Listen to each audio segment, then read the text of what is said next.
it's at rest. Where would it go? And it has no particular reason to go one place rather than another. And then at the end of that passage, in a like manner, whatsoever is moved will always be moved, except there be some other body besides it, which causes it to rest. For if we suppose nothing to be without it, there will be no reason why it should rest now, rather than at another time. Again, a principle of sufficient reason kind of argument. Wherefore its motion would cease in every particle of time alike, which is not intelligible. Now, one can find in the text something also that functions very much like Descartes' second law of motion. In order to understand that text, let me introduce a notion that Hobbes appeals to, that of endeavor, or in the Latin version, conatus. I'm using, for the most part, the English translation of the De Corpora that was published in 1656. It wasn't by Hobbes, but it was certainly reviewed by Hobbes because there are a lot of important additions and changes in it. So it has sort of an authoritative status, but it's originally a Latin text. I defined endeavor in the Latin word there is conatus to be motion made in less space and time than can be given. That is, less than can be determined or assigned by exposition or number. That is, motion made through the length of a point and in an instance or point of time, for the explaining of which definition, et cetera, et cetera. So endeavor or conatus is motion through a point in an instant. A point is extended for Hobbes. An instant is extended for Hobbes. They're just very, very short. So conatus or endeavor is just a very small motion. And it's in terms of the notion of endeavor or conatus then that Hobbes frames his claim about motion. And this is what corresponds to the second law in Descartes. All endeavor, or conatus, tends toward that part, and that is that direction. Pars is used in Latin for direction. Tends toward that direction, that is to say, in that way, which is determined by the motion of the movement, if the movement be but one, or if there be many movements, that is to say, things causing the motion. In that way, which their concourse determines. That's the general principle. And then he applies it in various ways. And then at the bottom, and this is the thing that I put in bold in the quotation, is the one that looks very much like Descartes' second law of motion. And in the describing of a circle where that which is moved has its motion determined by a movement in a tangent and by the radius, which keeps it in a certain different distance from the center. So you have constrained motion where on the one hand it's being constrained toward a center and moved in the tangent, and the resultant of those two motions is the circular motion around the center. If the retention of the radius ceases, say the cord is that's keeping it going around is snapped, that endeavor which was in the circumference of the circle will now be in the tangent, that is, in a straight line. And that corresponds roughly to the second law. All motion is in itself rectilinear, and hence anybody moving in a circle always tends to move away from the center of the circle which it describes. Descartes is clear that it moves away on the tangent. Hobbes also gives an account of the collision of bodies, what corresponds to Law 3 in the Principles, but I'm going to omit that there. That's a bit more complicated. Now, though Hobbes presents what looks here like laws, as I've said, he doesn't call them laws. And he doesn't sort of pull them out and say, these are the basic organizing principles of the world, the way Descartes clearly does, both in the Principles of Philosophy and in the earlier Le Monde. And in fact, they're not really basic organizing principles of Hobbes's world. Unlike Descartes, Hobbes doesn't think of a world as governed by overarching principles grounded in God. But there are other things missing from Hobbes's world as well that we find in Descartes' world. Descartes' world contains forces grounded in God, something that, like the laws, follow from divine substance. Something, let me start that sentence again. Descartes' world contained forces grounded in God, something that, like the laws, follow from divine sustenance. It is by sustaining bodies in their existence that they are said to have certain forces to continue. This is actually a bit of a controversial claim. Again, we can talk about this later. But Hobbesian bodies lack all force as well. The only force and resistance comes from motion itself. And as a result, it's difficult to see why a resting body, no matter how large, should resist the acquisition of motion from a smaller body, no matter how small. And this is something that the young Leibniz recognized, by the way, and on which he built his own early physics, later to be rejected and replaced by the dynamics that I was talking about a few moments ago. But most surprising, perhaps, is the fact that Hobbes seems to recognize no conservation law. This might not be so surprising, though. In Descartes, the conservation law is grounded directly in God. But without a transcendent God, there can be no reason why there is any magnitude in nature that's conserved.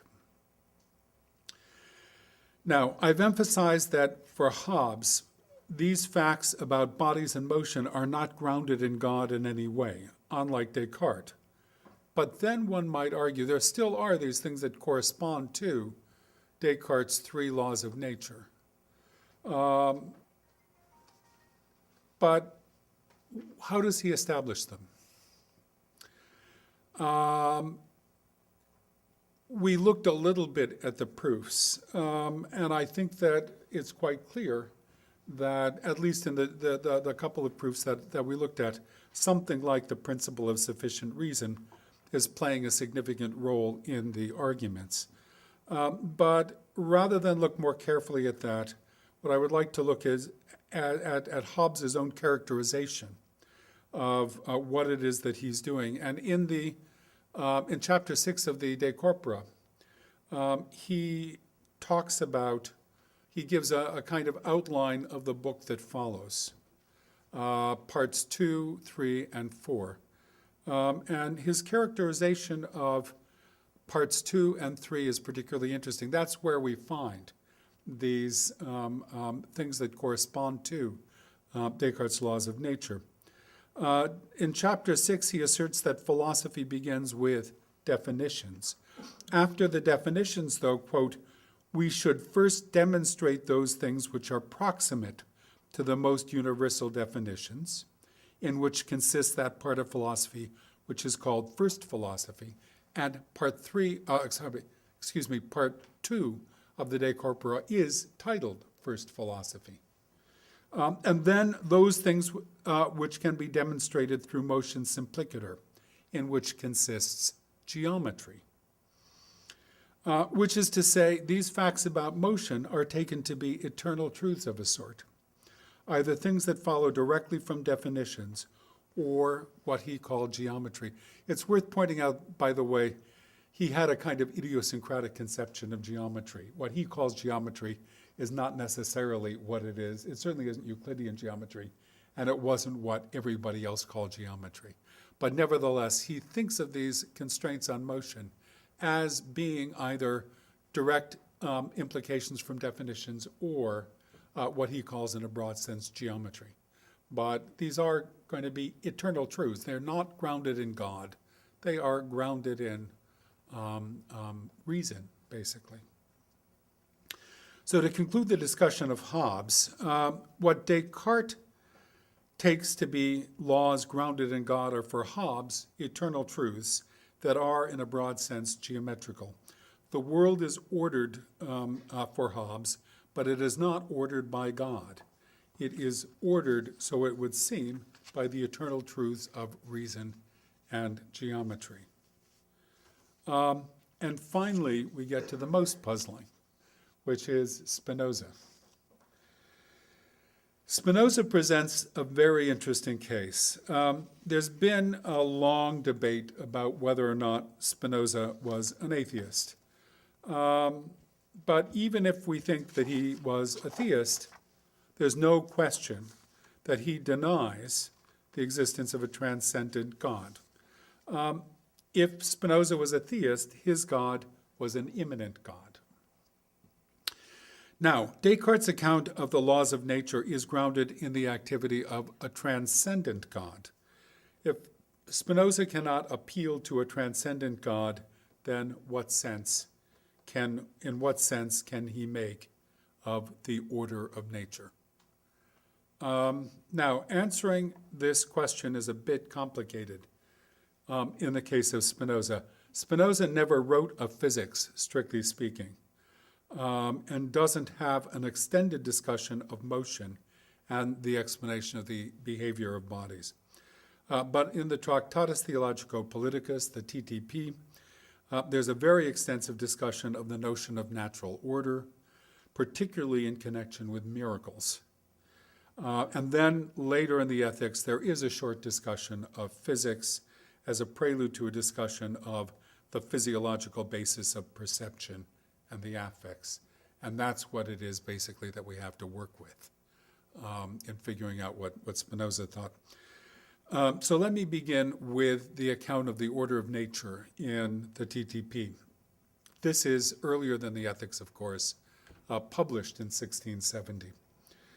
Though with Hobbes, a transcendent God has no role in his philosophy.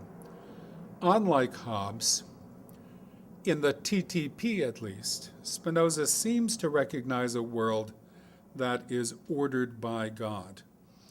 We'll come back to this. It's not exactly what it seems. But nevertheless, this is what he writes in a passage that looks on the surface as if it could have been written by Leibniz. By God's guidance, and the word there is actually directio Dei. And somebody here, I'm hoping, can perhaps illuminate what directio is. It's not providentia. He doesn't use the word providence, which was, of course, available to him. But he uses the word directio. By God's guidance, directio, I understand the fixed and immutable order of nature, or the connection of natural things. For we have said above, and have already shown elsewhere, that the universal laws of nature, and he's talking about laws here, according to which all things happen and are determined, are nothing but the eternal decrees of God, which always involve eternal truth and necessity. Therefore, whether we say that all things happen according to the laws of nature, or that they are ordered according to the decree and guidance of God, we say the same thing. Okay? Almost something that Leibniz could have said. The necessity part, maybe not, but certainly the idea of laws, all nature being governed by laws that are the decrees of God.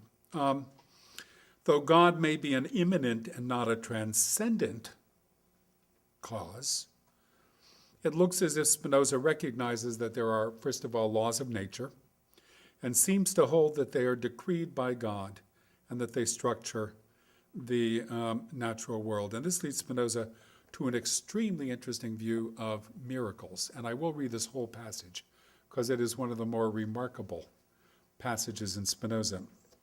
And this is on page 5. But since nothing is necessarily true except by the divine decree alone, it follows quite clearly from this that the universal laws of nature are nothing but decrees of God, which follow from the necessity and perfection of the divine nature. Therefore, if anything were to happen in nature which is contrary to his universal laws, it would also necessarily be contrary to the divine decree, intellect, and nature. Or if someone were to maintain that God does something contrary to the laws of nature, he would be compelled to maintain at the same time also that God acts in a way contrary to his own nature. Nothing would be more absurd than that. Nothing, therefore, happens in nature which is